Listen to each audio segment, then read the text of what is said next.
Starting off this hour, National Security Agency leaker Edward Snowden spoke via satellite to an audience at the South by Southwest conference in Texas this afternoon. Now, South by Southwest is an annual gathering of people from the music, film, and emerging technologies industries. Snowden spoke about the need for better encryption technology and called out a number of American officials for being complicit in NSA mass surveillance.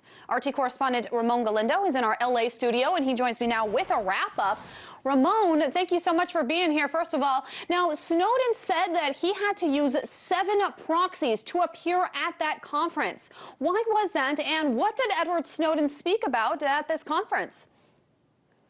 That's right, Megan. Well, Edward Snowden, he is still somewhere in Russia where he's been granted asylum from espionage charges, which he is facing here in the United States. So for him and his supporters, it's still very important to keep his exact location secret. And according to South by Southwest organizers, there were some concerns that his video feed that was scheduled for today might have been interfered with or cut off. In the end, there were some sound delays, but all in all, it went off without a hitch. And for most of the discussion, Snowden really emphasized the importance of encryption technology, the privacy on the internet, and really highlighting the potential downfalls of mass surveillance that the NSA is conducting.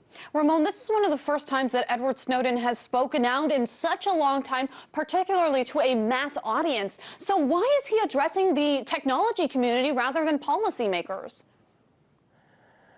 Sure. Well, he did talk to the European Union last week, but as far as South by Southwest, this is something that's attended by innovators, entrepreneurs, tech geeks, hackers. So a community that he really wanted to reach out to and really to urge to develop encryption technology, to develop protections that would really help the usual consumer all over the country and all over the world. Let's hear from him now. They're the folks who can really fix things, who can enforce our rights through technical standards, even when Congress hasn't yet gotten to the point of creating legislation to protect our rights in the same manner. When we think about what's happened with the NSA over the last decade in the post-9/11 era, the result has been an adversarial internet, a sort of global free fire zone for governments. That's nothing that we ever asked for. It's not what we wanted. And it's something we need to protect against.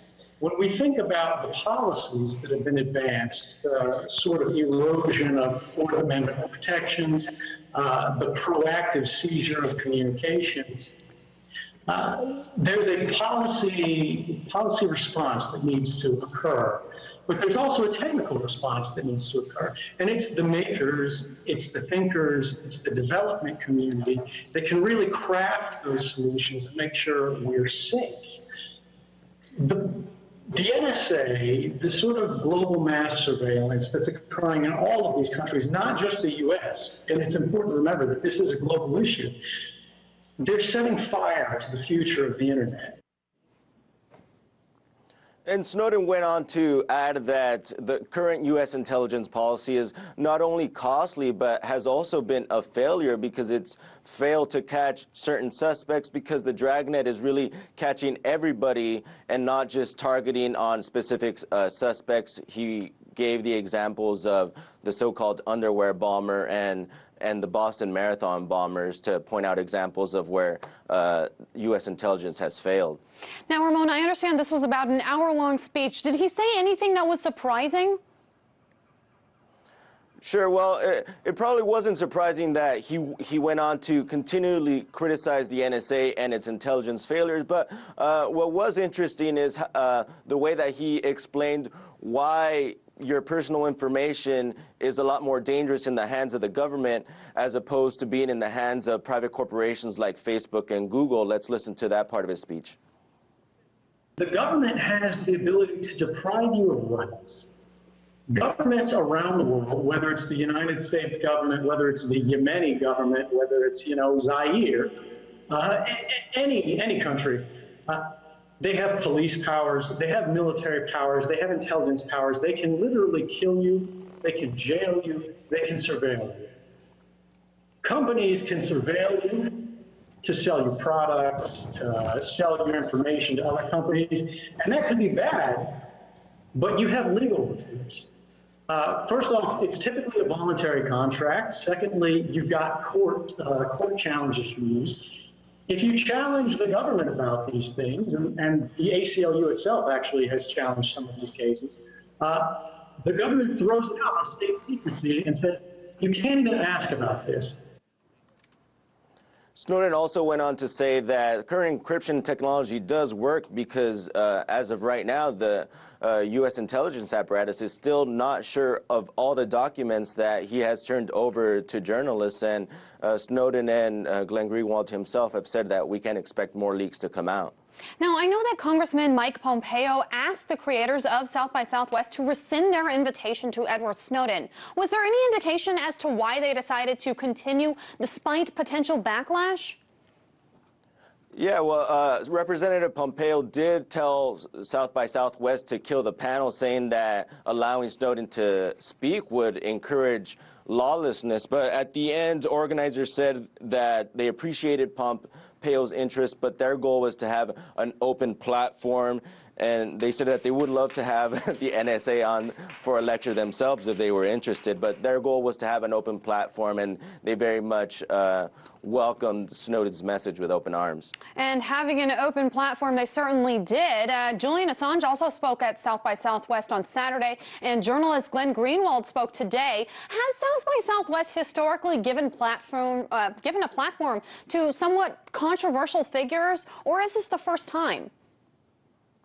Well, South by Southwest typically is known as a festival that highlights the latest in film, music, and technology. And in the past, there have been panels as far as how politics and technology do merge, highlighting certain liberal and conservative activists. But this year, there definitely has been more of a political tone, as you mentioned. Glenn Greenwald, Julian Assange from WikiLeaks, Edward Snowden, and also later in the festival we'll be hearing from Rahm Emanuel, mayor of Chicago, former chief of staff for Barack Obama, and Chelsea Clinton. There's also organization Forward.us, which is trying to push immigration reform. And they're also screening the film Cesar Chavez, who was a very polarizing figure during his day. But so definitely this year has shown that it has taken a much more, there has been more presentations with a political leaning for sure. RT correspondent Ramon Galindo, thank you so much for reporting. You bet.